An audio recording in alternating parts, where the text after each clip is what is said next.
এটা last part হচ্ছে রেশম চাষের। দেখো পলু ঘর, এটা আমি আজকে পলু ঘরে তুল করেছি। পলু ঘর পাতা, তারপরে পলু ঘরে কিছু ডালিয়া রাখা আছে। এ দেখো ডালাতে সব পলু শেষ, আর কিছু পলু আছে, মানে একটা ডালাতে পলু আছে, বাদ বাকি ডালা পরিষ্কার করে দেওয়া হচ্ছে, কাঁচার আছে পলু শেষ বলে। আর এই দেখো পাতায়, পাতাগুলো আমরা পলুকে দিয়ে খাবারের জন্য খাই।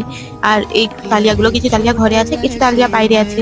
এই ডালিয়া থেকে কুয়ো ছাড়াবে, নিয়ে ওই কুয়াগুলো বিক্রি করবে। তো মা, বুনু সবাই কুয়া ছাড়াচ্ছে, যেন ওই ডালিয়া, তখন ডালিয়াতে বেশি দিন কুয়া থাকলে কুয়াগুলো শুকিয়ে যাবে, তখন নষ্ট হয়ে যাবে, তার জন্য কুয়া ছাড়াচ্ছে। কুয়াগুলো তারপরে পাইকার আসবে, তখন বিক্রি করে দেবে।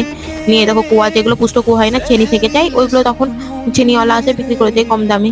আর এই দেখো এরকম মোটা ছোট আকারের কুয়া হয়, সাদা হয়। এই দেখো কিছু ডালা যেগুলো আছে না বাড়তি, এক দুটো, ওইগুলো তালিয়া হয়েছে, ওই তালিয়াগুলো আছে। আর এরকম ফাঁকা ডালা পরিষ্কার করে দেওয়া হয়েছে। তারপরে কাঁসার আছে, ওই কাঁসার গুলো তখন গরুতে খাই। মাঘ ফাল্গুনে তো আবার রেশম চাষ হবে, তখন যদি পুরো প্রথম থেকে রেশম চাষ দেখতে চাও, তাহলে আমার চ্যানেলকে সাবস্ক্রাইব করো। 1000 সাবস্ক্রাইবার আর 2K লাইক এই ভিডিওটাতে কমপ্লিট করো। Thanks for watching.